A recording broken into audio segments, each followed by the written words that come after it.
안녕하세요. 브릿지 가족이 함께하는 말씀 묵상 시간입니다. 이번 주 예배의 주제는 액션으로 정해봤어요. 어떤 액션일까요? 우리 본문 중의 일부를 같이 한번 보도록 할까요? 같이 한번 소리내서 읽어볼게요. 그러나 이제 내가 여러분에게 당부합니다. 여러분 가운데 아무도 목숨을 잃지 않고 배만 손상될 것이니 안심하기 바랍니다. 어젯밤 내 하나님, 곧 내가 섬기는 하나님의 천사가 내 곁에 서서 바울아, 두려워 마라. 내가 마땅히 가이사 앞에 서야 한다. 그래서 하나님께서 너와 함께 항해하는 모든 사람들의 생명을 내게 맡겨주셨다라고 하셨습니다. 그러니 여러분 안심하십시오. 내가 하나님을 믿으니 내게 말씀하신 대로 이루어질 것입니다. 아멘. 사도행전은 몇 장에서 끝날까요? 28장에서 끝나죠. 그래서 이제 사도행전 27장과 28장은 사도 바울의 마지막 여정, 바울이 어떤 일이 일어나는지를 보여줘요. 여러분, 제가 준비한 이 지도, CSB 스터디 바이블에서 제공하는 지도인데요. 저기 보면 빨간색 선 보이시나요? 이제 오늘날의 학자들이 바울이 아마 이 여정을 따라 여행을 한 것 같아. 성경의 기록을 보면. 그래서 이제 만든 그 여정이 여기입니다.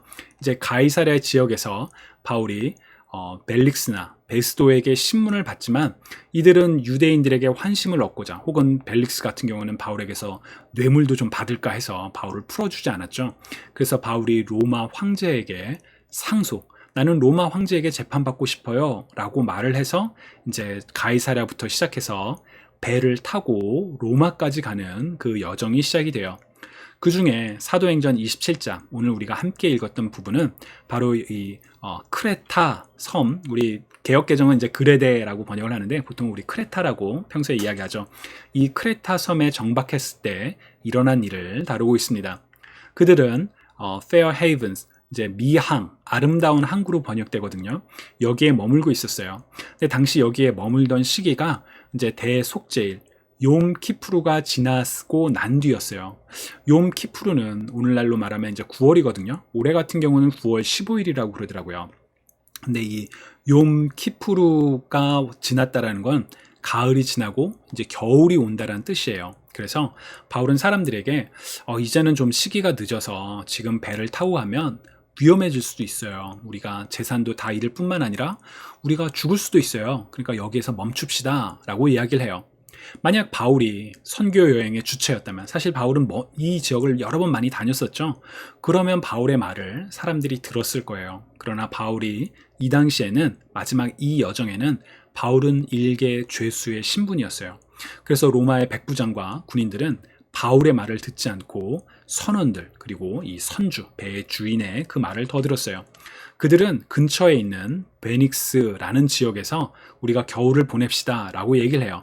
이 미항으로부터 베닉스는 40마일 떨어진 거리였다라고 그러더라고요. 그래서 실제로 배를 타고 그 섬을 따라 가볍게 가면 된다라고 생각을 했어요. 그래서 바울이 우리는 미항에 머물러야 합니다 라는 제안을 듣지 않고, 야, 우리 베닉스에 가서 여기 미항에서는 겨울 보내기가 적합하지 않으니까 저기서 보내자. 거리도 멀지 않아. 가깝잖아. 우리 할 수 있어. 그리고 이제 가기로 했어요. 근데 가다가 이제 문제가 생기죠. 왜냐하면 이 가는 여정에 바람이 불면서 이 배가 폭풍우에 휘말려서 이렇게 바다 한가운데로 떠밀려 가게 돼요. 성경은 이 내용을 굉장히 자세하게 기록을 하거든요. 그래서 폭풍이 계속돼서 배에 있는 물건들을 버리고, 왜 우리 영화 같은 데 보면 막 폭풍이 치면 배가 뒤집히지 않게 하려고, 또 배를 이렇게 난파되지 않게 하려고 물건을 막 버리잖아요. 그래서 막 버렸어요. 근데 그 다음날도 폭풍이 또 계속돼요. 그러다 보니까 배에 필요한 장비도 버렸어요. 그래도 폭풍이 멈추질 않아요. 그리고 심지어 폭풍이 너무 심해서 해와 별들이 보이지 않았다라고 성경은 이야기해요. 오늘날 같은 경우에는 우리 GPS 내비게이션 스마트폰만 딱 보면 우리가 어디 있구나, 이제 저쪽으로 가야 되겠구나, 심지어 나침판도 다 되잖아요. 근데 이 당시에는 그런 장비가 없었기 때문에 해하고 별이 보이지 않는다라는 건 우리가 지금 어디에 있고 어디로 가야 하는지도 모른다라는 상황이에요. 그러니까 깜깜한 바다 위에, 여러분 깜깜한 바다 혹시 보신 적 있나요? 저 바다에 놀러 갔을 때 이제 깜깜한 바다 보면 저는 솔직히 좀 무섭더라고요. 빛도 하나도 없고 파도 소리만 오는데, 더군다나 바다 한복판에 그렇게 떠 있다면 정말 두려웠겠죠. 그리고 평온한 바다도 아니고 폭풍이 계속되는 그런 바다에서 사람들이 막 죽을 것 같은. 그래서 성경은 그 부분을 이렇게 표현해요. 모든 사람들은 살 수 있을 것이라는 희망을 버렸다. 이 사람들이 우리에게 남은 건 죽은 것뿐이다. 그런 절망스러운 상황이 계속되고 있었던 거죠. 근데 바로 그때 바울이 사람들에게 말을 해요. 무슨 말을 하냐면 어젯밤에 천사가 내게 나타나서 나는 반드시 로마에 가게 될 것이고 나로 인해 당신들 모두가 살게 될 것이라고 얘기했다. 나는 하나님께서 이 말씀을 이루실 것을 믿는다. 그러니까 용기를 내십시오 라고 말을 해요. 이전까지는 죄수의 신분이라서 아무도 바울의 말에 귀를 기울이지 않았지만 이제 바울이 하는 말을 사람들이 믿고 따르기 시작해요. 그리고 그 바울의 말대로 이제 사람들이 구원을 얻게 되는 일이 나타나죠. 그래서 이제 설교를 통해서는 바울과 같이 어려움 속에 희망을 전하는 사람이 되면 좋겠다. 근데 우리가 어떻게 그렇게 희망을 낼 수 있을까? 사실 대중문화에서는 여러분들 디즈니 영화 같은 거 보시나요? 그런데 보면 늘 반복되는 대사 중에 하나가 Believe in yourself예요. 너 자신을 믿어라. 너 안에 능력이 있어. 네가 너 자신을 믿으면 뭐든지 다 할 수 있어. 대중문화가 우리에게 가르치는 그런 잘못된 이야기거든요. 우리 자신을 믿는다고 할 수 있는 건 하나도 없어요.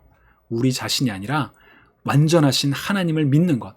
사실 오늘 본문에서도 바울은 자기 자신을 믿은 게 아니라 하나님께서 나에게 주신 비전을 믿은 거죠. 너는 로마에 가게 될 거야. 너로 인해 모든 사람들이 살 거야. 그래서 바울은 용기를 내고 사람들에게 담대히 말할 수 있었잖아요. 우리도 사실 우리가 겪고 있는 코로나 팬데믹 상황, 여러분 요새 막 백신 맞아서 좀 안전하다 싶었는데 막 델타 변이가 나타났다고 하고, 또 한국 같은 경우는 확진자가 너무 늘어서 뭐 4단계까지 격상이 되고 막 그런 어려운 일들이 있잖아요. 그런 불확실하고 어려운 상황, 정말 폭풍 한가운데 있는 상황인 것 같아요. 그때 우리에게 필요한 건 뭘까요? 바로 하나님을 의지하는 것. 하나님께서 보여주신 비전을 붙잡고 사람들에게 희망과 용기를 나눠주는 것. 바로 우리가 할 일이거든요. 그래서 이제 우리가 그런 일을 해야 합니다. 라고 말씀을 함께 나눴습니다. 그래서 설교 중에는 이런 질문을 했었어요. 하나는 사도행전 27장 1장의 내용을 통해 알 수 있는 것. 우리가 배로 이탈리아에 가야 하는 것이 결정되었을 때 그들은 바울과 몇몇 다른 죄수를 황제 부대의 백부장 율리오라는 사람에게 넘겨주었다. 사실 우리가 성경을 읽을 때 관찰이 되게 중요하거든요. 바울은 어떤 상황일까요? 바울은 이탈리아로 배로 가게 됐구나. 바울은 다른 죄수들과 함께 넘겨주었구나. 그러니까 바울이 죄수였구나. 이런 걸 알 수 있겠죠. 그리고 이제 두 번째 질문은 만약 폭풍 속에 표류하는 배에 있다면 어떻게 행동했을까요? 사실은 우리의 오늘의 삶이 어떻게 보면 폭풍 속에 있는 것 같기도 해요. 코로나 팬데믹으로 인해 특히나 그 가운데 우리는 어떻게 행동을 해야 할까요? 바로 하나님을 굳게 믿고 또 사람들에게 하나님께서 주신 비전과 용기를 나누며 그 사람들에게 희망을 주는 것, 바로 우리 그리스도인들이 해야 하는 일이라고 할 수 있겠죠. 가스펠 프로젝트에서는 이런 질문도 합니다.